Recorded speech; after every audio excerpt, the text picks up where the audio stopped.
That's some cool moon lore. I still gotta condense my resin. So that was a recreation of how this all started. One little detail that's been in the game since launch that, as far as I can tell, has been overlooked. Now that we have moon logos, we can see that the alchemy table uses a ton of moon symbolism. Since the moons are going to be a big part of Nod-Krai, I want to try figuring this whole thing out. It goes real deep. So deep, I found Paimon's birth certificate. Editor here. The Song of the Welkin Moon hype video just dropped while editing this, so I'm tacking that on to the end. There are some big revelations, but it doesn't change all that much of the theory. Okay, back to editor. Let's start with something small. The alchemy table is absolutely loaded with moon references. First is the map icon, showing 3 circles of 3 sizes spinning around one larger circle.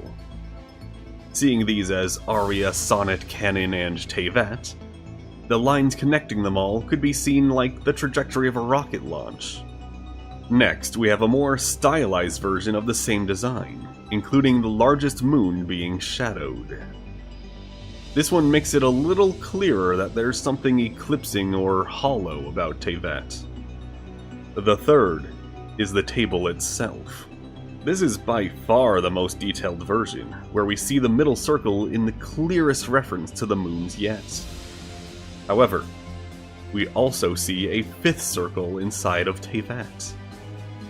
The Dust of Azoth also has the extra circle logo on it. As we've known since version 1.0, the 3 Moon Sisters have long since perished. Most speculation places them as dying sometime around the Second War for Teyvat, when Dragon King Nibelung forcefully brought the Abyss into this safe haven, attempting to oust the Celestial Usurpers. When the Eternal Moon fell, the heavens and earth were thrown into chaos. When the iridescent moon shattered, the crimson shadow sank into the abyssal sea. When the frost moon ceased to turn, nations faltered and turned into ruin. The eternal moon fell, possibly into Conria. The iridescent moon shattered and fell into the crimson abyss. One sister's body hangs lifeless in the sky, the frost moon ceasing to turn as it journeys between horizons. By the way, little fun fact here. You can still see the shattered iridescent moon in Natlan's sky. The moment you get halfway across the river to Sumeru, it vanishes. When they fell isn't the most important part, but rather the part that came after. Yet from the ashes, the new moon rises. Its ascent spinning the wheel of fate anew. That circle inside Teyvat is that very new moon, being created from the fragments that fell to Teyvat. This doesn't change much, but an alternate reading of the bench's symbol could be the Moon Sisters, the Void Realm, and the Light Realm. The Teyvat they all circle has another huge source of power inside, being Irminsul.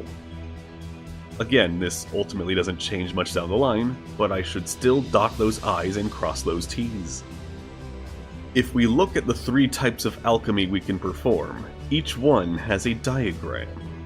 To upgrade a material, the Eternal Moon provides power to the Frost and Iridescent, who combines the parts into a whole. To transform physical matter into similar matter, the moons transfer counterclockwise. To transform memories into different memories, also known as manipulating the ley lines, the moons transfer them clockwise. In that clockwise diagram, we also see something that'll be coming up a lot soon. A triangle pointing up. With the alternate reading, the Light Realm's creation is pumped through the Void's destruction and the Moon's transformation to upgrade items. For items to items, go from destruction to creation to transformation. For memories, go from destruction to transformation to creation. The Moon Sisters logo also makes itself present in beings like Albedo, who has the pattern mirrored in his eyes. This world has always had the Moon Sisters' power, the power that predates the elements, the power of alchemy. This means that alchemy predates the dragons, or at least their possible discovery of the Light Realm. Hoyo is still unclear if they found it or were born from it. I'm going to show that it was the latter. The dragons of Teyvat are in tune with alchemy's principles on a biological level, being able to change their physical makeup on the fly. After all, they are said to be born from extremely high concentrations of the elements, purely elemental creatures by nature. Another trait of theirs was just explained by Albedo in Paralogism. When an alchemical creature dies, it doesn't stay dead forever. This applies to the 7 sovereigns, who are perpetually reincarnated. This revival can also change the form of the dragon, resulting in beings like Neuvillette and Sumi. It's also quite telling that most of Rhindaughter's chemia have resulted in dragons, like Durin and Elenis, who himself transformed his essence into the Melazines of Fontaine. It's funny to think that Albedo's family is made up of a human-god hybrid, a homunculus, 2 dragons, a mimic, and countless dogs, plus his many nieces, flower nephew, and 2 elves. Remembering birthdays must be fun.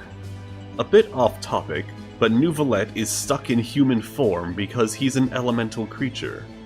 Advanced hydro-elementals, especially those carrying many memories, evolve into Oceanids.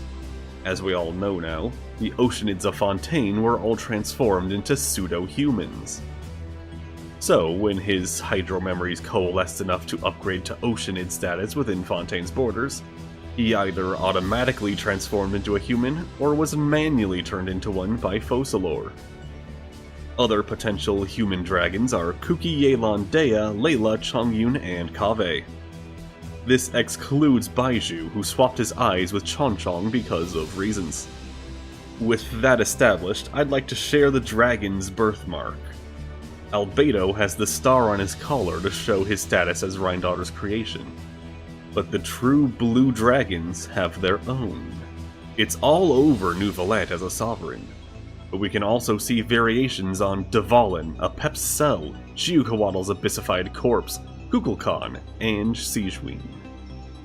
Sigewinne herself is another example of dragons taking new forms, though she is unable to do so on her own, being a mere fragment of an imperfect dragon. You may have noticed 3 types of dragons that don't have this birthmark: Vishaps, Saurians, and non-Sigewinne Melazines. These are all examples of naturally reproduced dragons, not ones originally created by lunar alchemy. Sigewinne had her body permanently reshaped through said alchemy. Something else a little suspicious is that Nahida and Skirk also have this symbol on them. Nahida is the avatar of Irminsul, which had to be planted at some point. And Skirk is a very different genus of human from space, who has a fin on her back. And yes, it was there before she got abyssified. 2 more characters who brandish this symbol are the Traveler Twins. According to them, they are stars who fell to Teyvat. We know now that they actually arrived in spaceships, but we don't know anything from before that. Anything except the planet they came from as Inteyvats, a flower native to Conria. This suggests that the Moon Sisters may have come from the Traveler's Home, or, since they bear the mark, the Traveler's Home shares Teyvat's alchemical origin story. They were stars, but their shape was changed to that of humans. We also see the birthmark in one very specific location that is absolutely everywhere: teleport waypoints. These structures share this design with dragon tech, which leads me to believe they were constructed very early on, during or after the First War for Teyvat. Seeing as they connect to the ley line system, I'm guessing this is what the dragons were talking about when they wrote about the primordial one altering the ley lines to actively repel the abyss. If you need more proof, the head of the waypoints has the same shape as the once mass-produced secret source hunter-seekers. These devices seem to be a mix of celestial gems and dragon technology in a slightly elegant but still relatively crude form. We see a much more seamless blend roughly 7,000 years later with the Statues of the Seven, which we've established back in version 5.0 to have been constructed during or immediately after the Cataclysm. This is due to the Natlanese who predate Malwika's resurrection saying that the statues looking exactly like her is a coincidence, meaning they've always looked like that. Speaking of, the statues also have the draconic birthmark and a whole load of celestial iconography. This wraparound crown symbol, as I'll call it, is all over the primordial one's architecture. It can be seen on the statues, of course, but also the nails and the pillars in the loading screen and opening cinematic. They also make a brief appearance in the manga, flanking the door of the palace in the sky. The statues seem to be a much more advanced version of the waypoint system, one where they fully understand Light Realm technology. As to why the lunar signature is on them, I would wager the primordial one used alchemy when forging these, especially since the waypoints were created while the sisters still drew breath. This detail may be a tiny bit of a stretch, but atop the statues is a halo-esque ring covered in downward triangles. Dragon machines also bear this symbol notched to uncommonly. To conclude this section, Celestia needed to hijack dragon technology to properly control the ley lines, since Irminsul has Light Realm energy flowing through its roots. To do this, the Primordial One combined his own crystal tech with dragon machines via the power of the moons. The same moons that created the travelers from stars and dragons from phlogiston. There are two more surprising places you can find the Alchemy Bench logo. The first is the gift from the Hexenzirkel at the end of the Paralogism quest. It's a crystal ball containing a big star with 3 tiny stars in the same positions as the moons. The last and seemingly most random place to find it is on activated fungus nuclei. This could mean one of several things, but one fact is certain. The origins of fungi are not evolution, as the academia teaches, but rather alchemical. My guess would be that they were an early experiment by Naberius or Apep to create new life on Tevat through the moon's power. That just about covers the alchemy logo. Guess this theory's done. But wait. Didn't I promise something deep enough to scare dwarves? Well, I guess I should talk about Genshin's favorite symbol, the Triquetra. In our own reality, it represents an intersecting trinity. To the Celts, it was life, death, and rebirth. Pagans saw land, sea, and sky. The English Wiccans saw mother, maiden, and crone. Christians interpreted the Father, Son, and Holy Ghost. Modern usages often feature triple goddesses, like a much rounder Triforce. No matter the usage, it always represents a trinity of equally important forces. The most obvious standard Triquetra in Genshin is the Welkin moon. This probably moon goddess, likely representing the creation stage of alchemy, rains down primogems on the daily from her triple knotted bowl. Next up is something that passes through your hands in great numbers. Mora. According to Zhongli's first story quest, every Mora you spent upgrading your team is canonically being transmuted to do so. Mora contains power to be used. That is what I believe the Triquetra means in Genshin. It could represent the Moon Sisters or the Trinity of Void, Light, and Moon, which themselves represent creation, destruction, and transformation. But ultimately, The basic Triquetra being on something means it outputs energy. We see this in farming domains where the ley lines have a giant broken Triquetra on them. We see this in Ojkanatlan as well, floating beneath the Doomsday spaceship. Way back in Old Mondstadt, we powered these devices to dispel some seals. Most players should recognize the Crown of Insight. With it, we can reach the final level of power for your character talents. Likewise, most players should be aware of these Genesis crystals, which act like Mora for the cash shop, as well as being equal to Primogems. Also in that cash shop, we have these 2 bundles of extracted domain loot. Those domains also have the knot on their doors. That's not the only type of loot bearing a Triquetra. The Spiral Abyss golden boxes and weapon billet boxes do as well. If you're a Sino main, you definitely know the TCG elemental dice have an extra side with a Triquetra, which is used as a stand-in for any element. In other words, it can output any power you need. Serious question though, how do Gulob and Garvapidum know pretty much everything? They're only a couple steps away from making Shade cards. Back on track, we're not done with Sumeru yet. The desert has 2 fine additions to my collection. Dea's Pyro Field uses a Triquetra symbol, which bursts forth fire to hit opponents. The other is the Offensive Deshret bots. You see, they output lasers. Their main body is also a double Triquetra, but we'll be coming back to that in a bit. There's 2 more robots with triple knots. The energy blasting Dragonspine bots, and the Shogun puppet. The latter drops 3 overlapping fields of electro energy while standing in the center, taking the place of the optional dot. Don't worry, we're almost done here. Finally, we have the new artifact re-rolling feather. This one's sort of a maybe, since I don't take into account flowers unless they're very blatant.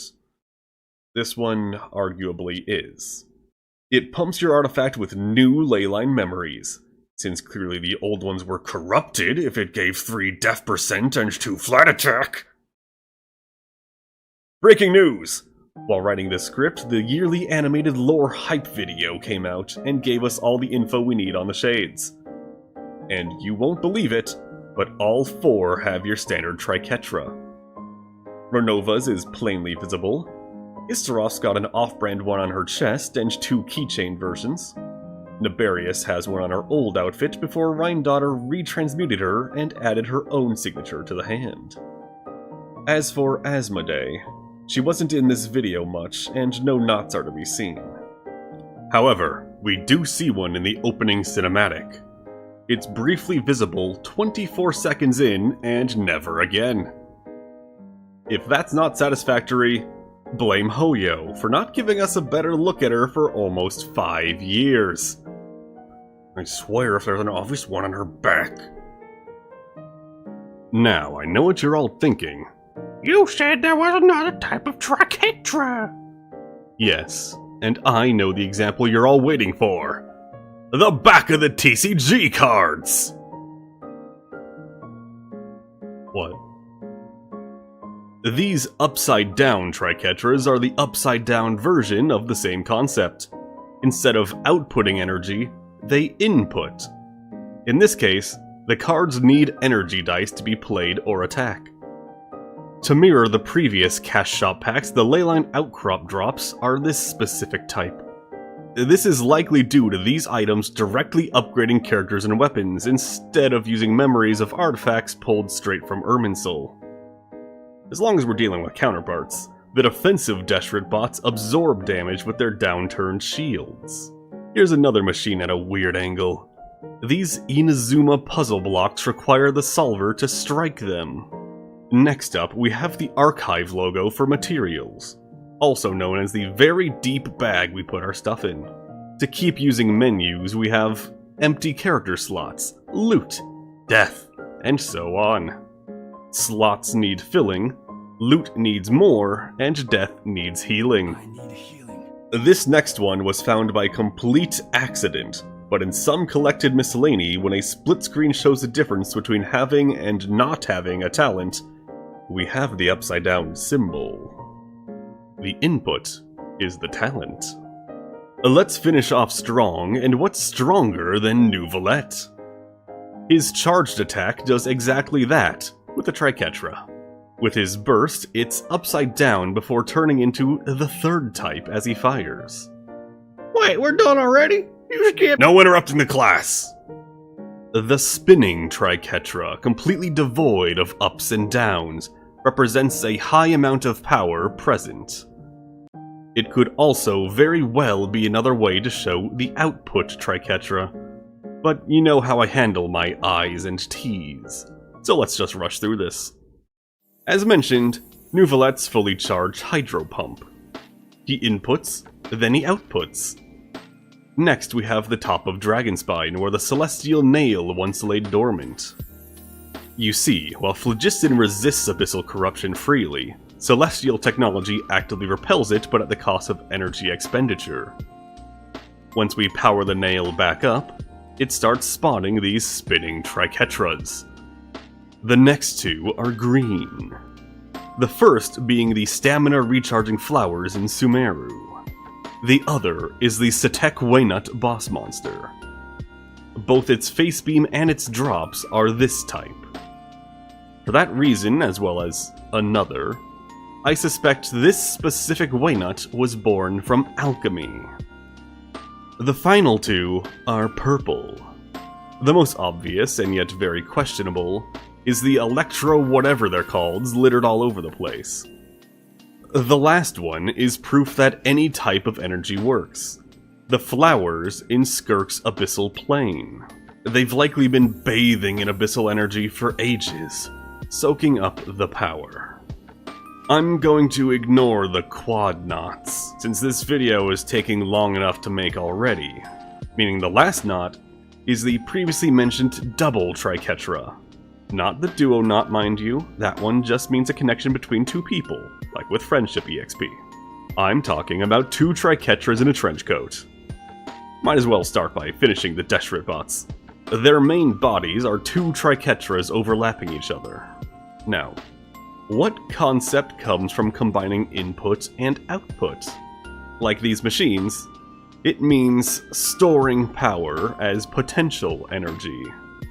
The most obvious place to find this symbol is while exploring any new area.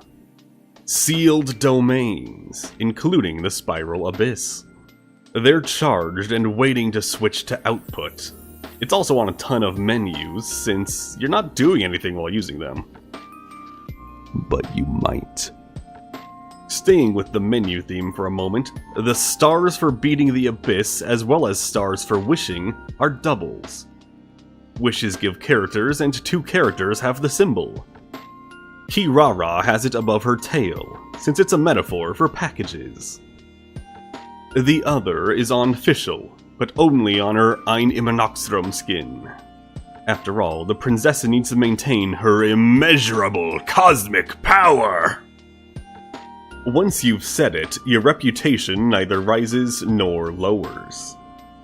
Speeding through the rest, Sumeru uses these as decorations, and Electrogranum wait until you need them, while Shiokowaddle's insta-kill meteor might be a stylized output. Oh, also the Imaginarium Theater has one. Okay, we're done with Triquetras for a few minutes. Just remember, input, output, storage. Now we have another detail that absorbed my attention for a few weeks. On the alchemy table, there are 3 Conrian letters, E, N, and K. I know not what E or K are doing there, but I found quite a lot of evidence for N. E and K are the moons and void, but N is the light. Why do I think that? Because most of the things with this spiral on them have explicit Light Realm connections. Let's get the most obvious out of the way. Since we left out the New Age dragons when talking about the moon symbol, let's cover the Saurians. All of their logos, except for Ectomosaurs, have 1 or 2. This is corrected by having 2 on their wings and 2 on their ears. Yumkasaurs also have 2 on their ears, and 1 on the chest. Tatankasaurs have 1 symbol on each leg. Kahulasaurs have 2 on their dorsal fin and 2 on their tail. And then we have Kukasaurs. So proud to be unique by having only 1 big light logo right on their forehead. That just leaves Tapetlosaurs, and I'd bet money at least 1 person paused the video here to try finding the symbols themselves. Chances are they found nothing for the Geosaurians. That's because it only appears while digging. 2 on the back. Saurians also use it for their graffiti, grapples, and possibly even the phlogiston rock things. Do these have an official name? Other dragons have these too, like the Ton on Ajdaha, possible round ones on Dvalin's leg, and decorating secret source machines. Here's a few interesting ones. The Waynut boss has yet another alchemical symbol on it. A few of the specters have it, and another is in the logo of the Hexenzirkel in the Imaginarium Theater, as well as, while writing this, I found some on Tubby and Sealy's. Then there's 2 really interesting ones, Signora and Skirk's Master Sertologi. How could a being of the void have any light symbolism on them? I found that answer while looking at the playable characters. The only ones who have this shape are ones with direct ties to New Age dragons. And also Alhaitham. We have every character from Natland for starters. Mawika's legs, Aoife's butt, Shilonin's thingies, Eonsan's sports drinks, Ahau, Oeron's hood, Seatlali's emblem, Mualani's headband, Kachina's shoes and hat, Veresa's belt, as well as over 20 on Shaska. Look at any part of her, and you'll see multiple. I guess that's what happens when you're raised by Kukasaurs. Then we have the kid Shibalanke possessed with his hood, cape, belt, and shoulder tattoo. Like her master, Skirk has 2 on her skirt. Being one of these New Age dragons, Sigewinne has 2 on her gun, while her friend Escoffier has 2 on her coattails. Note, Escoffier also nearly died in a phlogiston-related accident. It's also questionable if Claron's shoes count, as she raised a Vishap as a child. As mentioned before, Alhaitham has 4 on his cape. I genuinely have no clue what his deal is, and I doubt he'll ever tell us. Editor here. I suppose this is soft confirmation of him being a reincarnation of Deshret, since he gave his body to a Pep. His definitely just friend, Kaveh, also has what might be a pair on his back. For Inazuma, we have A. The real A.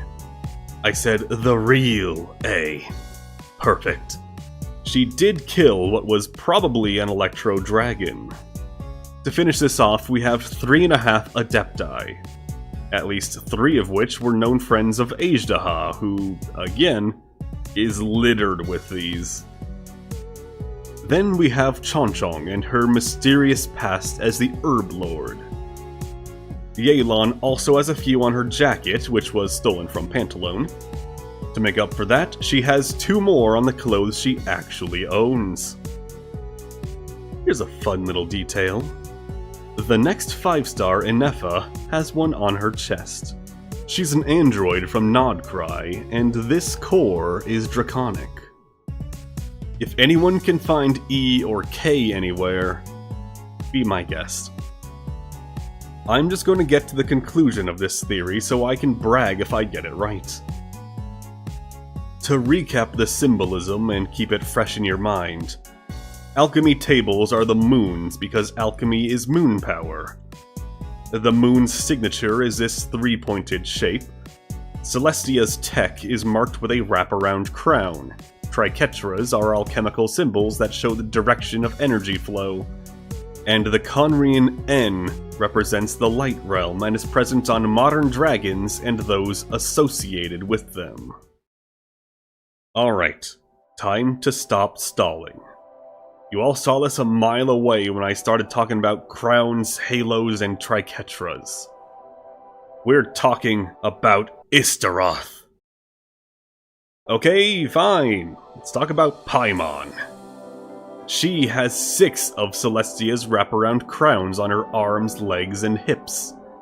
She's got that big ol' power in Triquetra on her torso. Remember her 2 favorite things that aren't the Traveler: food and Mora. Food is energy, and Mora holds alchemical power. She also loves eating slimes, which are purely elemental creatures. Her halo has the same shape and downward triangles as the statues and secret source machines. She also has a few strange symbols, some of which come in threes and one of which bears a resemblance to the light realm. Even her cowlicks form a similar triangle to the moon emblem. Here's one symbol I didn't bring up yet. This constellation on Paimon's cape. She has it twice, which is interesting because the shades Nefarious and Asmodee use the same symbol but doubled. So we have definitely celestial, check. Half a shade, check. Drawing in power, check. Light realm, check. Alchemy connection, check. A few more things to add will likely clean this jumbled mess of details into a coherent mess of evidence. First, the Goetic demon Paimon is heavily associated with knowledge and the sciences. What is alchemy, if not science? Second, please note the giant primogem on her head. Paimon's not dealing with the average starry symbol. This one is more vertical than normal. Similar to what we see on Albedo. Third, the special way other beings see her. The Aranara correctly call the Traveler a golden sun. They also call Paimon a silver moon. Meanwhile, the Melazines and their special eyes see Paimon in a much scarier way. She's seen as a rainbow balloon whose strings go upwards past the sky. They lead to what is described as a monster that could devour the world in a single bite. There's also this really weird shape on Paimon's halo. It maybe looks like a sword, but with nowhere to hold it. This symbol isn't found anywhere else in the game. I checked. But what if we make it a silhouette and compare with other shapes? Doing this, we get the top resembling the bottom of a teleport waypoint, and the downward shape resembling the top. But looking at the shape as a whole, that middle section kinda looks like wings, doesn't it? Right above the wings would be a head, and under it legs. Is this a dragon? One with a really thick tail? Quite possibly. Especially when it looks like this in the Stellar Moments Volume 3. By the way, can we talk about how Paimon is pink in-game but gold everywhere else? You might have started to see a connection here. Let me just strengthen your suspicions with a couple more points. When creating life with alchemy, one important ingredient is an embryo. According to Alice and Albedo, Rhine-Daughter used a special one for all of her creations. To date, she still has some of it left in the care of her sisters in the Hexen Circle. Speaking of, the witches are currently patching up the borders of the world in Nod-Krai, the land of moon power. To knock out some theories, let's say what she isn't. Is Paimon the primordial one? No. she is very much not immune to Irminsul, which is a strict requirement of a Descender, especially the first. Is Paimon Asmodee? No, the Shade's output, Paimon inputs. Could Paimon be a depowered Asmodee, like how Rukkhadevata got smaller? Maybe, but it's unlikely with all the other symbolism in her design. Is Paimon an angel? No. Nabu Malikata, Seelis, and the angel art in Dragonspine all have horns. The same is true of their offspring. Is Paimon a moon sister? No, she has alchemy all over her, but just as much Celestia. Is Paimon a fairy or pixie? We've never once seen one, and the only one we've ever heard of was just an Oceanid, so... I believe Paimon is an alchemical creation, either of Rhindaughter or Celestia. Funny that they're one and the same these days. By the way, note that she has the same hair color as the Shades, including Naberius' original body. Her component pieces are likely a very small fragment of a Shade, some Light Realm creature like a Slime or Vishap, and possibly some Abyssal creature. I'm inclined to believe she was made from Naberius, due to the symbol on her cape, and the fact she was already fragmented when Rhindaughter found her. And when she found the Shade of Life's heart, she ate it. Just like a certain emergency food. I imagine Rhindaughter couldn't resist mixing together a Shade, elementals, and a bit of her own abyssal self just to see what would happen. For science, of course. She was likely disappointed by the result being so weak. It could float and talk and do not much else. It had no power and must energize itself. To do so, she made it instinctively seek out sources of power to collect. She was thus abandoned into the world. This is why she was found drowning in a lake. She was drawn toward the Traveler's power on instinct.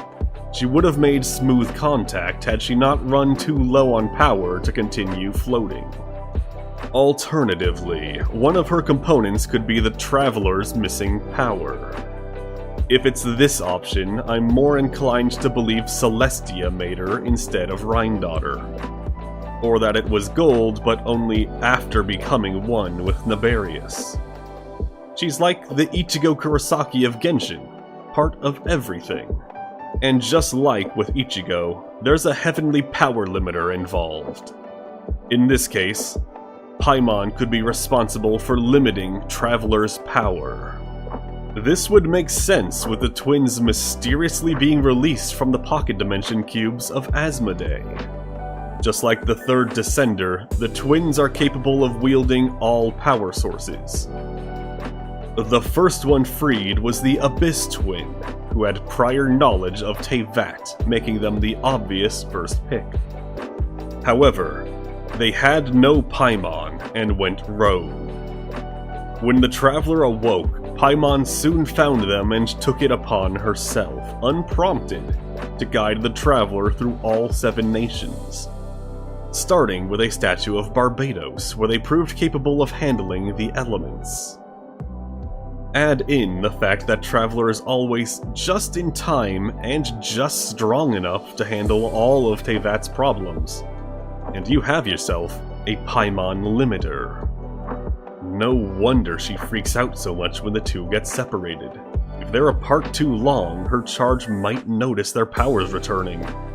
Which they do, time and time again. With both the Shogun and Shiukuatl, Paimon was absent while the Traveler got a major boost in power. They held off an Archon, but were later dominated by a sub-Archon Harbinger while in the presence of Paimon. This is also the assumption Albedo makes when he first studies the Traveler.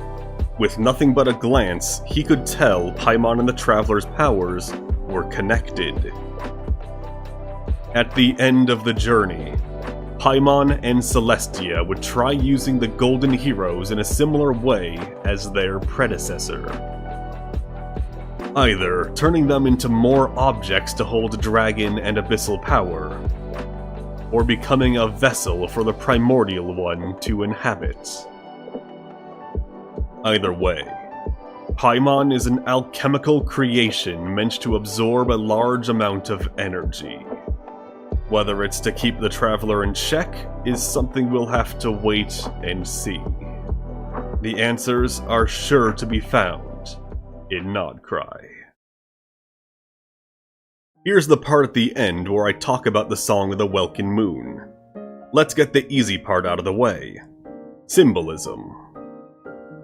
Durin has the Light Realm on him, what with being a New Age dragon. Both members of the Hexenzirkel have it as well. Alice has a few, but Nicole has many. What she also has is a few output Triquetras and a hatch to hide her head with.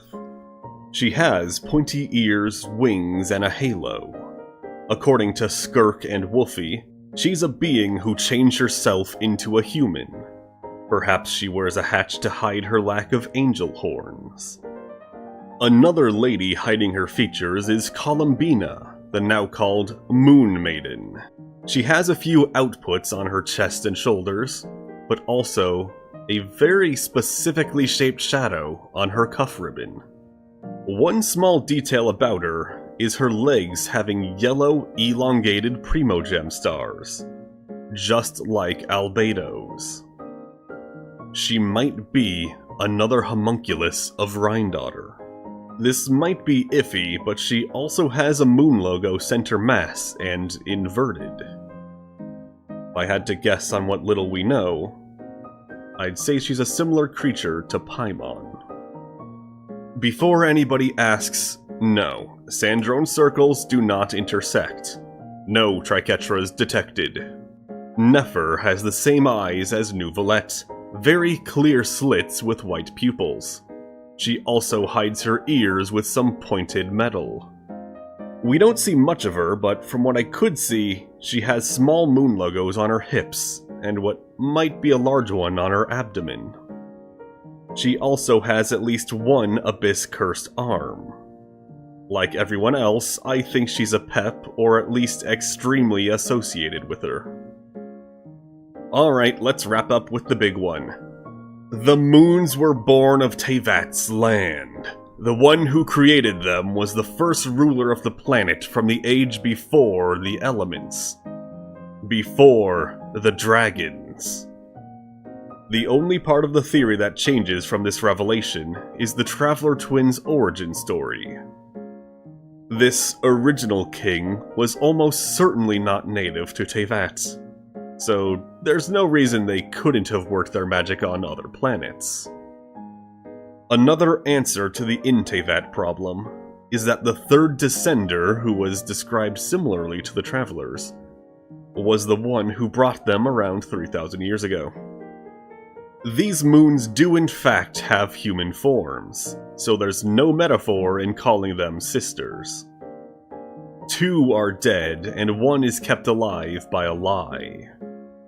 So now we have the Heavenly Principles, Nibelung, and a Moon Sister all in comas. Creation, destruction, and transformation. Teyvat's gone through these steps many times by now. The last time was the Cataclysm. It seems the current age is destruction, and the Traveler will be involved in the transformation. Alright, that's it. Theory finally over. Been looking at this symbol stuff for about 2 months at this point. I'm gonna go make a Braindead Versus video about how strong Master Chief would be in Teyvat, because that's what my community voted for. If you want this stuff a few days early, become a member. If not, don't. I'm not your dad. Have a good one. Eder out.